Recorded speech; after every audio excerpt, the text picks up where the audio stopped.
ശ്രീമദ് ഭഗവത്ഗീത സുദർശനം ഭാഷാഭാഷ്യം പ്രഭാഷണ പരമ്പരയുടെ 7ാം ഭാഗത്തിലേക്ക് നിങ്ങളേവർക്കും സ്വാഗതം. 1-ാം അധ്യായമായ അർജുന വിഷാദയോഗമാണ് നാം ചർച്ച ചെയ്തുകൊണ്ടിരിക്കുന്നത്. യുദ്ധസന്നദ്ധരായി നിൽക്കുന്ന 2 സേനകൾക്ക് മധ്യത്തിലായി കൃഷ്ണൻ കൊണ്ടു നിർത്തിയ രഥത്തിലിരുന്ന് ഇരുപക്ഷങ്ങളെയും നോക്കിക്കണ്ട അർജുനനുണ്ടായ ഭാവപകർച്ചയും അതേ തുടർന്നുള്ള അർജുനന്റെ കൃഷ്ണനോടായുള്ള പരിദേവനങ്ങളും ആണ് നാം ചർച്ച ചെയ്തുകൊണ്ടിരിക്കുന്നത്. ബന്ധുമിത്രാദികളോടുള്ള മമത എന്നതിലുപരിയായി അതിലും ശക്തമായ ഒരു ഘടകം അർജുനന്റെ വ്യക്തിത്വത്തെ പിടിച്ചുകുലുക്കി തീവ്ര വിഷാദ ചിന്തകളെ ജനിപ്പിക്കാൻ കാരണമായിട്ടുണ്ടെന്ന് ചിന്തിക്കേണ്ട വിധത്തിലാണ് ശ്ലോകങ്ങളുടെ രചന. ഭീഷ്മർ, ദ്രോണർ തുടങ്ങിയ മഹാതേജസ്വികളുമായുള്ള ഏറ്റുമുട്ടലിൽ തനിക്ക് പരാജയം നേരിടേണ്ടി വരുമോ എന്ന ഭയമാകണം അർജുനനെ ഇത്രമാത്രം നിർവീര്യനും അസ്വസ്ഥചിത്തനുമാക്കുന്നത്.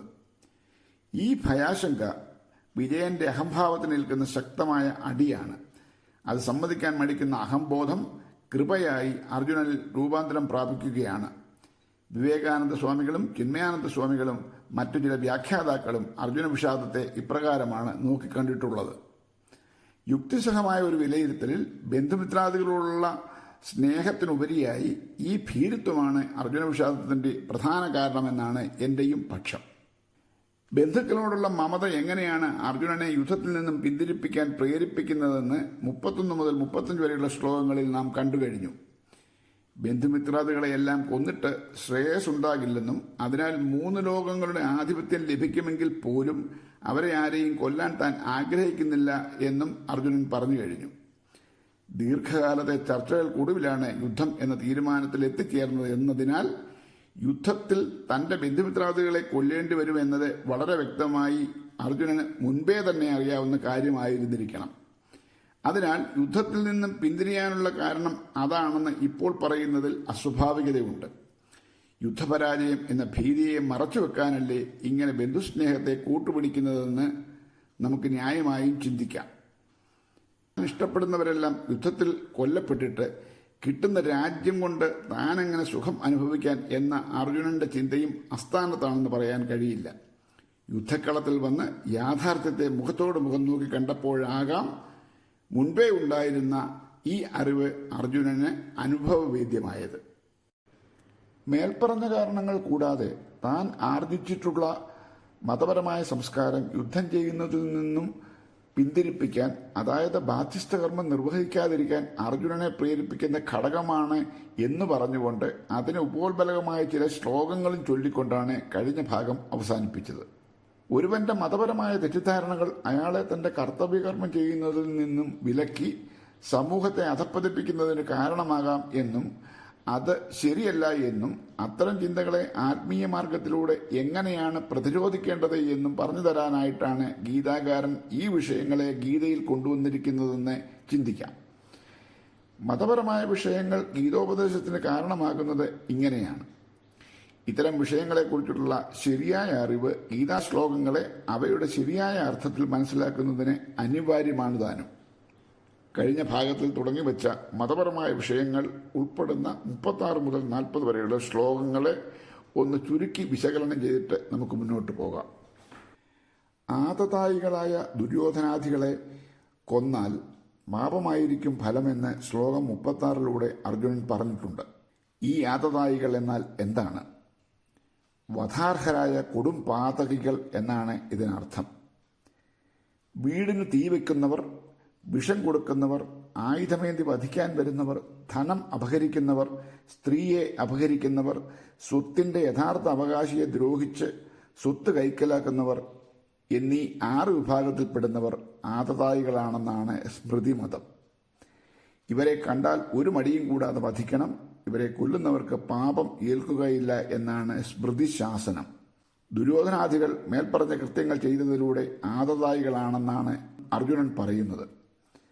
ആതതായികളെ കൊന്നാൽ പാപം ഏൽക്കുകയില്ല എന്നാണ് സ്മൃതിശാസനമെങ്കിലും അർജുനൻ പറയുന്നതോ പാപം ഏൽക്കുമെന്നും. യുദ്ധം ചെയ്യാതിരിക്കാനായി കുലക്ഷയം, പുണ്യപാപം, നരകാതിഭയം തുടങ്ങിയ ധർമ്മശാസ്ത്ര പ്രമാണങ്ങളെ കൂട്ടുപിടിക്കുന്ന അർജുനൻ അതേ ശാസ്ത്രം തന്നെ വധാർഹമായി കാണുന്ന ദുഷ്കർമ്മങ്ങൾ ചെയ്തിട്ടുള്ള ദുര്യോധനാദികളെ വധിക്കാൻ മടി കാണിക്കുകയാണ്. അതിന് പറയുന്ന ന്യായമോ അവരെ വധിച്ചാൽ പാപമാകുമെന്നും. സമനില വിട്ട അർജുനന്റെ യുക്തിരഹിതമായ ജൽപ്പനങ്ങളാണ് ഇവയെല്ലാമെന്ന് കൂടുതൽ പറയേണ്ടതില്ലല്ലോ. അർജുനന്റെ പരിദേവനങ്ങളിൽ കേട്ട മറ്റൊരു പ്രധാന കാര്യം യുദ്ധം കാരണം കുലക്ഷയമുണ്ടായി സനാതനമായ കുലധർമ്മങ്ങൾ നശിക്കുമെന്നും ധർമ്മം നശിക്കുമ്പോൾ കുലത്തെ മുഴുവൻ അധർമ്മം ബാധിക്കും എന്നതുമാണ്. കുലവിഷയത്തെക്കുറിച്ച് അർജുനൻ പറയുന്ന മറ്റു കാര്യങ്ങളെ കൂടി കേട്ടിട്ട് ഇതിനെക്കുറിച്ചുള്ള ഒരു ഹ്രസ്വ വിശകലനമാകാം. ശ്ലോകം 41. അധർമാഭിഭവാത് കൃഷ്ണ പ്രദുഷ്യന്തി കുലസ്ത്രിയ സ്ത്രീഷു ദുഷ്ടാസു വാഷ്ണേയ ജായതേ വർണ്ണസങ്കരഃ. വൃഷ്ണിവംശജനായ ഹേ കൃഷ്ണ, അധർമ്മം ബാധിക്കുമ്പോൾ കുലസ്ത്രീകൾ ദുഷിക്കുന്നു, സ്ത്രീകൾ ദുഷിക്കുമ്പോൾ വർണ്ണസങ്കരം സംഭവിക്കുന്നു. സങ്കരോ നരകായൈവ കുലഘ്നാനാം കുലസ്യ ച പതന്തി പിതരോ ഹ്യേഷാം ലുബ്ധപിണ്ഡോദകക്രിയ. വർണ്ണസങ്കരം കുലനാശകന്മാർക്കും കുലത്തിനും നരകഹേതുവായി ഭവിക്കുന്നു. ഇവരുടെ പിതൃക്കൾ പിണ്ഡദാനവും ഉദകക്രിയയും ലഭിക്കാതെ നിലം പതിച്ചു പോകുന്നു. ദോഷൈരേതൈ കുലഘ്നാനാം വർണ്ണസങ്കരകാരകൈ ഉത്സാദ്യന്തേ ജാതിധർമ്മ കുലധർമാശ്ച ശാശ്വതാഃ. കുലഘാതകന്മാരുടെ വർണ്ണസങ്കരമുണ്ടാക്കുന്ന ദോഷങ്ങളാൽ ശാശ്വതങ്ങളായ ജാതിധർമ്മങ്ങളും കുലധർമ്മങ്ങളും നശിച്ചു പോകുന്നു. ഉത്സന്ന കുലധർമാണാം മനുഷ്യാണാം ജനാർദ്ദന നരകേ നിയതം വാസോ ഭവതീത്യനുശുശ്രുമ. ഹേ ജനാർദ്ദന, കുലധർമ്മം ക്ഷയിച്ചുപോയ മനുഷ്യരുടെ വാസം എന്നും നരകത്തിലാണെന്ന് ഞങ്ങൾ കേട്ടിട്ടുണ്ട്. യുദ്ധം എങ്ങനെയാണ് കുലത്തെ ബാധിക്കുക എന്നാണ് കഴിഞ്ഞ 7 ശ്ലോകങ്ങളിലായി അർജുനൻ വിവരിച്ചത്. എല്ലാം അറിയുന്ന കൃഷ്ണനോടാണ് അർജുനൻ ഇതൊക്കെ പറയുന്നതെന്ന് ചിന്തിക്കുമ്പോൾ അർജുനന്റെ ഇപ്പോഴത്തെ മാനസികാവസ്ഥയെ നമുക്ക് കൃത്യമായി മനസ്സിലാക്കാൻ കഴിയും. പക്ഷേ സമൂഹത്തിന് ദോഷമുണ്ടാക്കുന്ന അടിസ്ഥാനരഹിതമായ മതചിന്തകളെ അർജുനനിലൂടെ ഗീതാകാരൻ അവതരിപ്പിക്കുകയാണെന്ന് ചിന്തിച്ചാൽ പാവം അർജുനനെ നമുക്ക് വെറുതെ വിടുകയും ചെയ്യാം. സനാതനധർമ്മത്തെ ക്ഷയിപ്പിക്കാൻ കാരണമായ പല അബദ്ധധാരണകളെയും അർജുന വിഷാദത്തിലൂടെ ഗീതയിൽ അവതരിപ്പിച്ച് ആ തെറ്റിദ്ധാരണകൾക്കുള്ള ശരിയുത്തരം കൃഷ്ണനെ കൊണ്ട് പറയിച്ച് സമൂഹത്തിൽ എത്തിക്കുക എന്നത് ഗീതാകാരന്റെ ലക്ഷ്യങ്ങളിൽ ഒന്നായിരുന്നെന്ന് വേണം കരുതാൻ എന്ന് ഞാൻ മുമ്പ് പറഞ്ഞിരുന്നു. സമാന സ്വഭാവവും ചിന്തകളും പേറുന്ന ജീവിത രീതി പിന്തുടരുന്ന ഒരു പ്രത്യേക മനുഷ്യവിഭാഗത്തിനെയാണ് കുലം എന്നതിലൂടെ ഉദ്ദേശിക്കുന്നതെന്ന് നമുക്ക് സാമാന്യേന ചിന്തിക്കാം. ഒരു കുലത്തിന് അതിൻ്റെ ധാർമ്മിക മൂല്യങ്ങളെ അടിസ്ഥാനമാക്കിയുള്ള തനതായ സാംസ്കാരിക ഘടന ഉണ്ടായിരിക്കും. വർണ്ണസങ്കരത്തെ ജാതിമിശ്രം എന്നാണ് അർജുനൻ പറയുന്നതെങ്കിലും സനാതന മത സംസ്കാരത്തിലെ വർണ്ണത്തിന്റെ ശരിയായ അർത്ഥം അതല്ല. ഈ വിഷയമെല്ലാം ഇനി വരുന്ന അധ്യായങ്ങളിൽ വളരെ വിശദമായി വിവരിക്കേണ്ടതുള്ളതിനാൽ ഇപ്പോൾ ഞാൻ അതിലേക്ക് കടക്കുന്നില്ല. ഒന്ന് മാത്രം മനസ്സിലാക്കുക, ഭഗവത്ഗീത അല്ലെങ്കിൽ വേദാന്തം പറയുന്ന വർണ്ണവും നാം മനസ്സിലാക്കുന്ന ഇപ്പോഴത്തെ ജാതിയും തമ്മിൽ വളരെ വളരെ വലിയ അന്തരമുണ്ട്. അത്രമാത്രം ഇപ്പോൾ മനസ്സിലാക്കാം. യുദ്ധം കാരണം ഒരു കുലത്തിലെ സ്ത്രീകൾ അന്യകുലത്തിലെ പുരുഷന്മാരുമായി സംസർഗമുണ്ടാകുക കാരണം ദുഷിക്കപ്പെട്ട് വർണ്ണസങ്കരം സംഭവിക്കുമെന്നാണ് അർജുനൻ പറയുന്നത്. അർജുനന്റെ പ്രസ്താവത്തിൽ പിതൃരക്ഷയും നരകവാസവും എന്ന 2 പ്രയോഗങ്ങൾ വരുന്നുണ്ട്. ജീവിച്ചിരിക്കുന്ന പിൻഗാമികൾ വർഷത്തിലൊരിക്കൽ നൽകുന്ന ആഹാരവും ജലവും ആത്മലോകത്തിൽ നിലകൊള്ളുന്ന പൂർവികരുടെ ആത്മാക്കൾക്ക് പോഷകമായി ഭവിക്കുന്നുവെന്ന് ഹിന്ദുക്കൾ വിശ്വസിക്കുന്നു.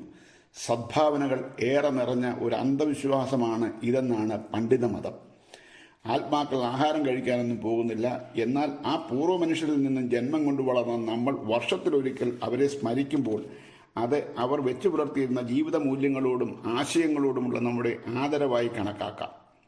മൺമറഞ്ഞ മുൻ തലമുറയോട് നാം കാണിക്കുന്ന സ്നേഹവും ആദരവും നമ്മുടെ കുഞ്ഞുങ്ങൾ കണ്ട് പഠിക്കുമ്പോൾ അതൊരു നല്ല സംസ്കാരത്തിന്റെ തുടർച്ചയാകുകയാണ്.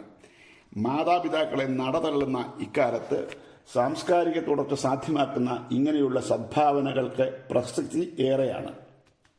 യുദ്ധം കാരണം വർണ്ണസങ്കരം സംഭവിച്ച കുലങ്ങൾ നശിക്കുന്നതോടെ ധർമ്മത്തെ സംരക്ഷിച്ചു നിർത്തുന്ന ഇങ്ങനെയുള്ള ആചാരങ്ങൾ മുടങ്ങുമെന്നും അങ്ങനെ സംഭവിച്ചാൽ പിതൃക്കൾ നരകത്തിലേക്ക് പതിക്കുമെന്നും അവരുടെ ശാപം കാരണം അതിന് കാരണക്കാരായവരും നരകത്തിൽ പതിക്കുമെന്നുമാണല്ലോ അർജുനൻ പറഞ്ഞത്.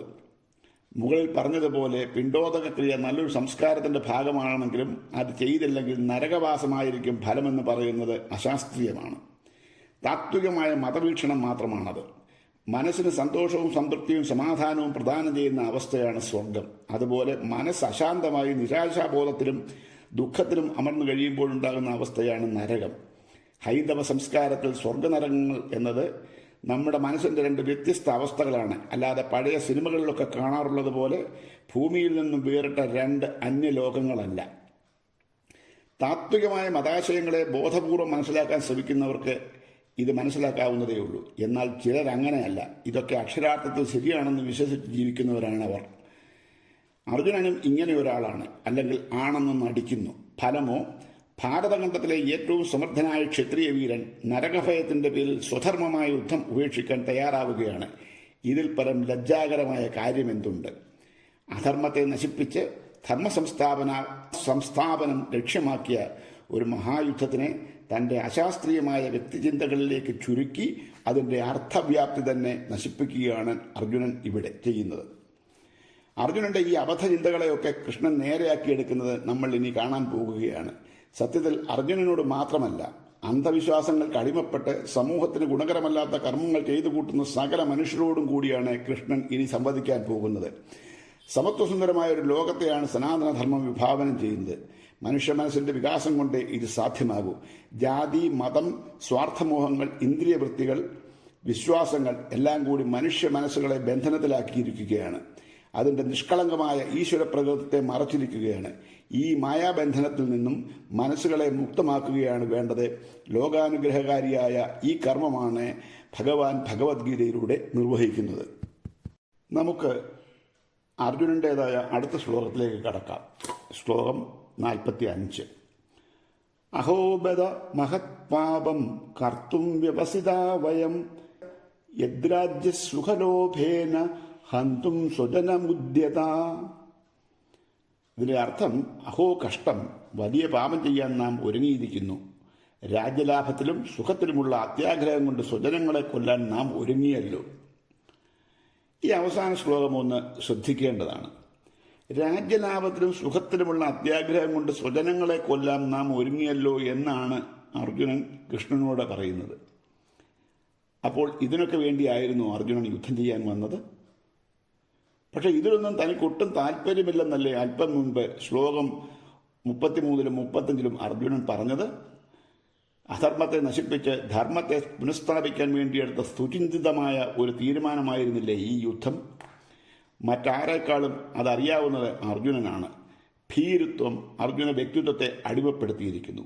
അയ്യോ കഷ്ടം, വലിയ പാപം ചെയ്യാൻ ഞങ്ങൾ ഒരുങ്ങിയല്ലോ എന്നൊക്കെയുള്ള വിലാപം കാണിക്കുന്നത് ചങ്കുറപ്പില്ലായ്മയാണ്. അതിന് മറയായിട്ട് സ്വജനപ്രേമവും മതചിന്തകളും പൊങ്ങി വരുന്നെന്ന് മാത്രം. സാഹചര്യങ്ങളുടെ സമ്മർദ്ദം അർജുനനെ ദുർബല ഹൃദയനാക്കി അയാളുടെ ക്ഷാത്രവീര്യത്തെ നിശേഷം നശിപ്പിച്ചിരിക്കുന്നു. തീവ്ര പ്രതിസന്ധി ഘട്ടങ്ങളാകുന്ന കുരുക്ഷേത്ര ഭൂമികളിൽ വികാരത്തിന് അടിമപ്പെട്ട് മനസ്സ് ബുദ്ധിയെ കീഴ്പ്പെടുത്തി കഴിയുമ്പോൾ ഈ അർജുന സ്വഭാവമാണ് മനുഷ്യരെല്ലാവരും കാണിക്കാറുള്ളത്. അർജുനൻ മാത്രമല്ല, നമ്മളും പ്രതിസന്ധി ഘട്ടങ്ങളിൽ എത്തിക്കഴിയുമ്പോൾ ഇങ്ങനെയൊക്കെ തലതിരിഞ്ഞ ചിന്തകളിലായിരിക്കും അഭിരമിക്കുക. എന്നിട്ട് അതിനെയെല്ലാം ന്യായീകരിക്കാനായിട്ട് നാം നമ്മുടെ കഴിവുകളെല്ലാം പ്രയോഗിക്കുകയും ചെയ്യും. അതാണ് സത്യം. അപ്പോൾ നമ്മുടെ ഈ മാതിരി ചിന്തകൾ തന്നെയാണ് അർജുനന്റെ ചിന്തകളായി ഗീതയിൽ വരുന്നത്. അപ്പോൾ അത് നമുക്കും ലഭിക്കുന്ന ഉപദേശം തന്നെയാണ്. നാം ആ ഉപദേശങ്ങളെ സ്വീകരിച്ചുകൊണ്ടാണ് നമ്മുടെ വ്യക്തിത്വത്തിൽ മാറ്റമുണ്ടാക്കേണ്ടത് എന്നതാണ് ഗീതയുടെ ലക്ഷ്യം. ഇനി 2 ശ്ലോകങ്ങൾ കൂടിയേ ഉള്ളൂ 1-ാം അധ്യായത്തിൽ. അത് കൂടി ഇവിടെ ചൊല്ലാം. നാമപ്രതീകാരമശസ്ത്രം ശസ്ത്രപാണയ ധാർത്തരാഷ്ട്രാരണേഹന്യുസ്തന്മേ ക്ഷേമതരം ഭവേത്. അർത്ഥം, എതിർക്കാതെയും ആയുധമെടുക്കാതെയും ഇരിക്കുന്ന എന്നെ ആയുധമേന്തിയ ധൃതരാഷ്ട്രപുത്രന്മാർ പോരിൽ കൊല്ലുമെങ്കിൽ അതെനിക്ക് കൂടുതൽ ക്ഷേമകരമായിരിക്കും. ഇത് ഒന്ന് ശ്രദ്ധിച്ചോളൂ. അർജുനൻ പറയുന്നത് എന്താണ്? ധൃതരാഷ്ട്രപുത്രന്മാർ എന്നെ പോരിൽ കൊല്ലുമെങ്കിൽ അതെനിക്ക് കൂടുതൽ ക്ഷേമകരമായിരിക്കും. ഇതിൽ പരം ആത്മവഞ്ചനാപരമായ വാക്കുകൾ ആർക്കെങ്കിലും പറയാൻ കഴിയുമോ? എന്തിനാണ് അർജുനൻ ഈ യുദ്ധക്കളത്തിൽ എത്തിയത്? അങ്ങേയറ്റത്തെ അനീതിയും അധർമ്മവും കൊണ്ട് പൊറുതിമുട്ടി സ്വന്തം ഭാര്യയുടെ ഉടുതുണി പോലും സഭാമധ്യത്തിൽ വെച്ച് വലിച്ചുരിഞ്ഞ് ആക്ഷേപിച്ച അധർമ്മികളോട് പ്രതികാരം വീട്ടി ധർമ്മം പുനഃസ്ഥാപിക്കാനായിരുന്നില്ലേ? എന്നിട്ടിപ്പോൾ പറയുന്നു അവരെന്നെ കൊന്നോട്ടെ, അതെനിക്ക് കൂടുതൽ ക്ഷേമകരമായിരിക്കും. ഇത് ഭീരുത്വമാണ്. ഉള്ളിലെ ഭയത്തെ മറച്ചുപിടിക്കാനായി അർജുനന്റെ വികലമായ മനസ്സ് കണ്ടുപിടിക്കുന്ന ന്യായീകരണങ്ങളാണ്, ശുദ്ധവിഡിത്തങ്ങളാണ് ഇതൊക്കെ. അടിസ്ഥാനരഹിതമായ കേവലം വൈകാരികമായ ഭക്തിവിശ്വാസങ്ങളോട് ഭഗവത്ഗീതയെ മനസ്സിലാക്കാൻ ശ്രമിക്കുമ്പോൾ ഇതിലെന്തൊക്കെയോ ഈശ്വരാനുഗ്രഹപരമായ കാര്യങ്ങളുണ്ടെന്ന് ചിന്തിച്ച് ഇതിനെ പൂജാമറിയിൽ വെച്ച് പൂജിക്കാനായിരിക്കും ആർക്കും താല്പര്യം. പക്ഷെ വിവേകാനന്ദ സ്വാമികളെയും മഹാത്മാഗാന്ധിയെയും പോലുള്ള മഹാത്മാക്കൾക്ക് വിദേശാധിപത്യത്തിൽ നിന്നും ഈ രാഷ്ട്രത്തെ മുക്തമാക്കാനുള്ള പരിശ്രമത്തിൽ ഉത്തേജകമായത് ഈ ഒരു ഗ്രന്ഥമായിരുന്നു എന്ന് നാം ഓർക്കണം. ഗീതയിലെ അർജുനനെ പോലെ നിരാശരായി, ഹതാശയരായി, തങ്ങളുടെ ബാധ്യസ്ഥ കർമ്മം ചെയ്യാൻ കെൽപ്പില്ലാത്തവരായി, അടിമകളായി ആലസ്യഭാവത്തിൽ കഴിഞ്ഞിരുന്ന ഭാരതീയരെയാണ് വിവേകാനന്ദ സ്വാമികൾ ഗീതയുടെ മഹാമന്ത്രങ്ങൾ ഉരുവിട്ടുകൊണ്ട് ഉണർത്തിവിട്ടത്. അദ്ദേഹത്തിന്റെ ഗീതാവ്യാഖ്യാനത്തിൽ പറയുന്ന ഒരു വാചകം ഞാൻ ഇവിടെ ഉദ്ധരിക്കാം. അർജുന, വിഡ്ഢികളുടെ കരച്ചിൽ കേൾക്കാൻ മനുഷ്യർക്ക് പോലും താല്പര്യമില്ല, പിന്നല്ലേ ദൈവങ്ങൾക്ക്. ദൈവത്തിന് മുമ്പിൽ നിന്നുകൊണ്ടാണല്ലോ അർജുനൻ ഈ വാചക കസർത്തുകളെല്ലാം നടത്തുന്നത്. അതുകൊണ്ടാണ് വിവേകാനന്ദ സ്വാമികൾ ഇങ്ങനെ ചോദിച്ചിരിക്കുന്നത്. ഇനി 1-ാം അധ്യായത്തിലെ അവസാന ശ്ലോകത്തിലേക്ക് നമുക്ക് പോകാം. ശ്ലോകം 47. ഇത് സഞ്ജയൻ ധൃതരാഷ്ട്രരോട് പറയുന്നതായിട്ടുള്ള ശ്ലോകമാണ്. സഞ്ജയ ഉവാച, അതായത് സഞ്ജയൻ പറഞ്ഞു, ഏവമുക്ത്വാർജുന സംഘേ രഥോപസ്ഥ ഉപാവിശത് വിസൃജ്യ സശരം ചാപം ശോകസംവിഗ്നമാനസ. അർത്ഥം, സഞ്ജയൻ പറഞ്ഞു, യുദ്ധഭൂമിയിൽ വെച്ച് ഇപ്രകാരം പറഞ്ഞിട്ട് ശോകാകുലചിത്തനായ അർജുനൻ അമ്പും വില്ലും ഉപേക്ഷിച്ചു തേർത്തട്ടിൽ ഇരുന്നു. അർജുനന്റെ വിഷാദഭാവം അതിന്റെ പാരമ്യതയിലെത്തിയിരിക്കുകയാണ്. അർജുനൻ ആകെ തളർന്ന് അമ്പും വില്ലും പോലും കയ്യിൽ പിടിക്കാൻ ഉള്ള ശക്തിയില്ലാതെ തേർത്തട്ടിൽ ഇരുന്നു. കുരുക്ഷേത്ര യുദ്ധഭൂമി ആകെയൊന്ന് നോക്കിക്കണ്ട നിമിഷം അർജുനനുള്ളിൽ ഉദിച്ച പരാജയഭീതി അഹംഭാവത്തിൽ തട്ടി കൃപയായി ചമഞ്ഞ് ക്രമേണ വികാസം പ്രാപിച്ച് ആത്മഹത്യാ തലവും കടന്നിപ്പോൾ മഹാത്യാഗത്തിന്റെ മുഖം മൂടി അണിഞ്ഞിരിക്കുകയാണ്. ഭയം, അതാണ് മനുഷ്യന്റെ ഏറ്റവും വലിയ ശത്രു. അതിന്റെ ബഹിസ്ഫുരണങ്ങൾ പലരിലും പല വിധത്തിലാണ് പ്രകടമാകുന്നത്. അതിനെ ജയിച്ചാലേ ജീവിത യുദ്ധങ്ങളിൽ വിജയിക്കാൻ കഴിയൂ. ദൈവമുള്ളിടത്ത് ചെകുത്താനിരിക്കാൻ കഴിയില്ലെന്ന് പറയും പോലെ ജ്ഞാനമുള്ളിടത്ത് ഭയത്തിന് സ്ഥാനമില്ല. നമുക്കുള്ളിൽ കരിന്തിരി കത്തി നിൽക്കുന്ന ആത്മദീപത്തെ പ്രകാശിപ്പിച്ച് ഭയവിമുക്തനാവാനാണ് ഭഗവത്ഗീത ആഹ്വാനം ചെയ്യുന്നത്. 1-ാം അധ്യായത്തിന് അർജുന വിഷാദയോഗമെന്നാണല്ലോ പേരിട്ടിരിക്കുന്നത്. ഇതിന് പലരും പല വ്യാഖ്യാനങ്ങളും നൽകിയിട്ടുണ്ടെങ്കിലും എൻ്റെ ചിന്തയിൽ ഉദിച്ച ഒരു ആശയം ഞാനിവിടെ പങ്കുവെക്കാം. യോഗമെന്ന വാക്ക് പല അർത്ഥങ്ങളിലും ഗീതയിൽ ഉപയോഗിച്ചിട്ടുണ്ടെങ്കിലും ജീവാത്മ പരമാത്മ ഐക്യം എന്ന ആധ്യാത്മികമായ അർത്ഥത്തിൽ നമുക്കതിനെ ഇവിടെ മനസ്സിലാക്കാം. ശുദ്ധബോധമായ പരമാത്മാവിൽ കളങ്കിതബോധമായ ജീവാത്മാവ് വിലയം പ്രാപിക്കണമെങ്കിൽ ജീവാത്മപ്രകൃതം പരമാത്മപ്രകൃതവുമായി താതാത്മ്യം പ്രാപിച്ചിരിക്കണം. അതായത് ജീവാത്മാവിനെ ആധ്യാത്മിക സാധനങ്ങളിലൂടെ പരമാത്മ തലത്തിലേക്ക് ഉയർത്തിയിരിക്കണം എന്നർത്ഥം. മറ്റൊരു വിധത്തിൽ പറഞ്ഞാൽ വ്യക്തി ഈശ്വരന്റെ തുല്യനായാൽ മാത്രമേ ഈശ്വരനെ പ്രാപിക്കാൻ കഴിയൂ, അല്ലെങ്കിൽ ഈശ്വരനാകാൻ കഴിയൂ. മനുഷ്യനെ ഈശ്വരീയതയിലേക്ക് ഉയരാൻ വിവേകബുദ്ധിയോടുകൂടിയ കർമ്മങ്ങൾ ആവശ്യമുണ്ടെന്ന് ഈ പ്രഭാഷണ പരമ്പരയുടെ ആമുഖത്തിൽ ഞാൻ പറഞ്ഞിരുന്നു. ഇങ്ങനെയുള്ള ആത്മാന്വേഷണങ്ങൾക്ക് അനുകൂലമായ സാഹചര്യം സൃഷ്ടിക്കുന്നതാണ് വിഷാദം. സുഖാവസ്ഥയിൽ മനുഷ്യർ പൊതുവെ ആത്മാന്വേഷണങ്ങളിൽ തൽപരരാകാറില്ല. എന്നാൽ ദുഃഖാവസ്ഥയിൽ അങ്ങനെ ഒരവസ്ഥയിലേക്ക് എത്തപ്പെട്ട കാര്യകാരണങ്ങളെക്കുറിച്ചും പ്രകൃതി നിയമങ്ങളെക്കുറിച്ചും ദുഃഖത്തിൽ നിന്നും കരകയറാനുള്ള വഴികളെക്കുറിച്ചും ഈശ്വരനെക്കുറിച്ചും എല്ലാം മനുഷ്യർ ചിന്തിക്കുകയും അന്വേഷണം നടത്തുകയും ചെയ്യും. അതിനാൽ ആത്മീയമായ, അതായത് ഈശ്വരീയതയിലേക്കുള്ള ഉണർവിന് വഴിയൊരുക്കുന്ന വിഷാദത്തെ ഗീത യോഗമായി കരുതിയിരിക്കുന്നതായി ചിന്തിക്കാം. ഇതോടുകൂടി 1-ാം അധ്യായം അവസാനിക്കുകയാണ്. ഭഗവത്ഗീതയുടെ എല്ലാ അധ്യായങ്ങളുടെയും അവസാനിപ്പിക്കുന്ന ഒരു രീതിയുണ്ട്. ഞാനത് ഇവിടെ ഒന്ന് ചൊല്ലാം. അത് ചൊല്ലി ഈ അധ്യായ ചർച്ച അവസാനിപ്പിക്കുന്നതിന് മുൻപായി ചില കാര്യങ്ങൾ കൂടി പറയട്ടെ. അർജുനന്റെ വിഷാദ ചിന്തകൾക്കുള്ള മറുപടി കൃഷ്ണൻ നൽകി തുടങ്ങുന്നത് 2-ാം അധ്യായം സാഖ്യയോഗം മുതലാണ്. അതായത് ഗീതോപദേശം തുടങ്ങുന്നത് 2-ാം അധ്യായത്തിലാണ്. അർജുനന്റെ മനസ്സിൽ ജ്ഞാനവിത്തുകൾ പാകാനുള്ള ഒരു നിലമൊരുക്കലാണ് 1-ാം അധ്യായത്തിലൂടെ ഗീതാകാരൻ നിർവഹിച്ചിട്ടുള്ളതെന്ന് പറയാം. സ്വജനപ്രേമവും യുദ്ധ പരാജയഭീതിയും കാരണം ബുദ്ധികെട്ടവനായി ബാധ്യസ്ഥ കർമ്മം ചെയ്യാൻ മടിച്ചു നിൽക്കുന്ന അർജുനൻ എന്താണോ എനിക്ക് ശ്രേയസ്കരമായിട്ടുള്ളത് അത് പറഞ്ഞു തരണേ എന്ന് കൃഷ്ണനോട് അപേക്ഷിക്കുമ്പോൾ മുതലാണ് ഗീതോപദേശം ആരംഭിക്കുന്നത്. ജ്ഞാനസമ്പാദനത്തിന് തയ്യാറായ മനസ്സിലേക്ക് അത് പകർന്നു നൽകിയാൽ മാത്രമേ അതുകൊണ്ട് ഉദ്ദേശിക്കുന്ന ഫലം ഉണ്ടാകുകയുള്ളൂ. വേദാന്ത സാരസർവസ്വമായ ഭഗവത്ഗീതയുടെ സത്തയെ മുഴുവൻ ഉൾക്കൊണ്ടിട്ടുള്ള അധ്യായമാണ് 2-ാം അധ്യായം. ക്ലിഷ്ടത ഏറെയുള്ള വിഷയമാണ് വേദാന്തം. അത്ര പെട്ടെന്ന് എല്ലാവർക്കും മനസ്സിലാക്കാൻ കഴിയുന്ന വിഷയമല്ല ഇത്. എന്നാൽ ഇത് മനസ്സിലാക്കാൻ കഴിയുന്നില്ലെങ്കിൽ ഭഗവത്ഗീതയും മനസ്സിലാകില്ല എന്നതാണ് യാഥാർത്ഥ്യം.